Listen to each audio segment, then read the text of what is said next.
मैं आज बता रहा हूँ एप्पल बेर में कीटों का जो प्रकोप होता है वो कैसे पत्तियों को खा जाता है और ये ज़्यादा नुकसान पहुंचाते हैं जून, जुलाई, अगस्त।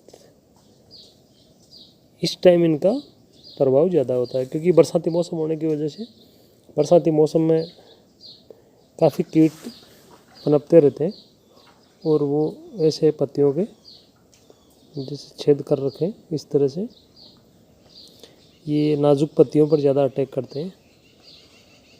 और एप्पल बेर में पत्ते बड़े होते हैं, नाजुक होते हैं, तो ये इनका पसंदीदा भोजन है, इस पर ये ज़्यादा अटैक करते हैं।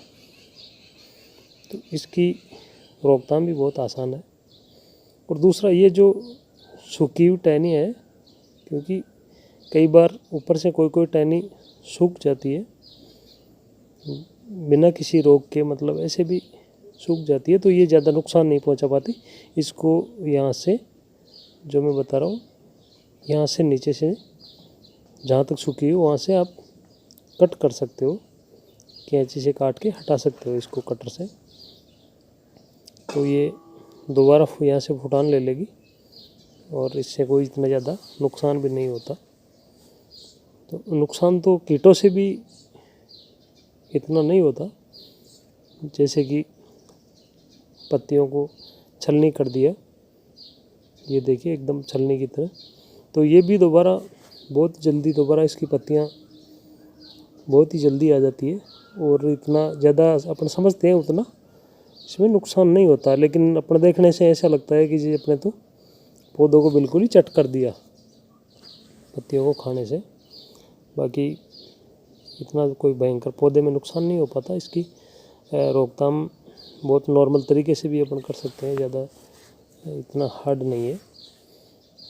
देसी तरीका भी अपना सकते हैं और ऑर्गेनिक तरीके से, और अपन किसी भी पेस्टिसाइड, केमिकल, कीटनाशक का उपयोग भी कर सकते हैं, जो अपनी मर्जी हो उस हिसाब से इनकी रोकथाम कर सकते हैं।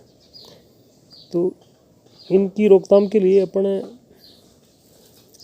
जो गौमूत्र होता है, 5 लीटर गौमूत्र में 2 किलो नीम की पत्ती और 1 किलो देसी आक होता है और 1 किलो धतूरा डाल के उनको अच्छी तरह से कूट के और उसमें डाल सकते हैं, और उसमें 2 किलो गाय का गोबर भी डाल दें तो और बढ़िया रहेगा।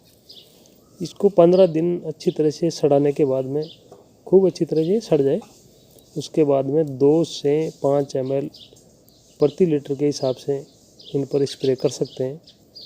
क्योंकि ये एक ऐसा स्प्रे है जो अपन अगर इसको 10 ml भी यूज में ले लेंगे प्रति लीटर में तो भी ये नुकसान नहीं करता।